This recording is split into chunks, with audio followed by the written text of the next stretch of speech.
Welcome to this beginner's guide on the OpenAI API.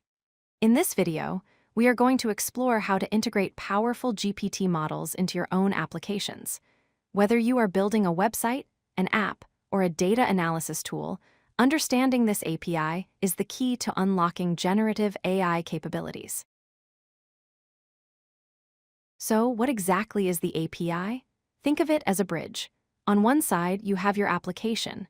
On the other side, you have OpenAI's powerful brain servers. The API allows your app to send text to OpenAI, have it processed by their supercomputers, and get an intelligent response back instantly. It handles all the heavy lifting for you. OpenAI offers several models, and choosing the right one is important. GPT-3.5 Turbo is the everyday workhorse. It is very fast and cheap. GPT-4o is the flagship model. It is smarter, can see images, and handles complex reasoning better. There is also GPT-4o Mini, which is ultra-efficient for high-volume tasks.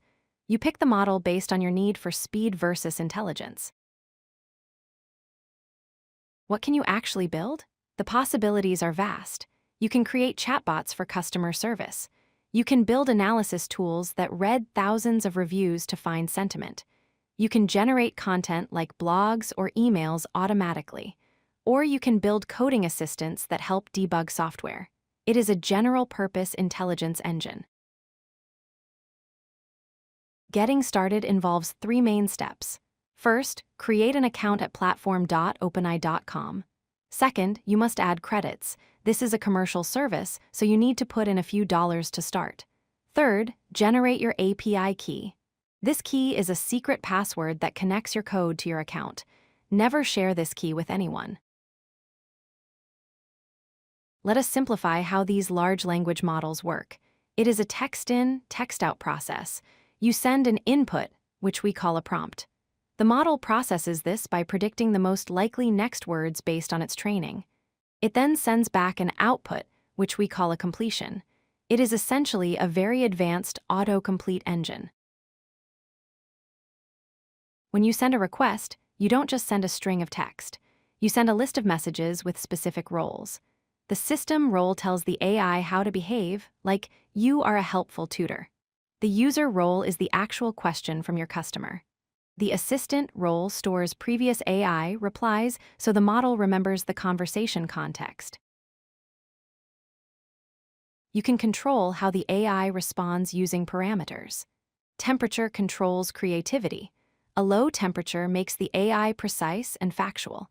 A high temperature makes it creative and random. Max tokens acts as a limit on the response length, preventing the AI from writing a novel when you only wanted a sentence. Here is what a request looks like in code structure. You specify the model, like GPT-4o, then you provide the array of messages we discussed. Finally, you set your parameters like temperature. This data is sent as a JSON object to the OpenAI servers, and you get a JSON response back. Be aware of the costs. You pay per token, which is roughly 3/4 of a word. Inputting text is usually cheaper than generating text. Also, remember the limitations. Models have a limited memory called a context window, and they don't know about events happening right now unless you give them that data specifically. Safety is critical. Always use the free moderation API to filter out harmful content. Be aware of hallucinations, where the AI confidently states false facts. And regarding privacy, while OpenAI generally doesn't train on API data by default, always check the policy if you are handling sensitive user information. Now you have the foundational knowledge to start building. The best way to learn is to write code. Head over to the documentation, grab your API key, and try sending your first request. The world of generative AI is waiting for your ideas.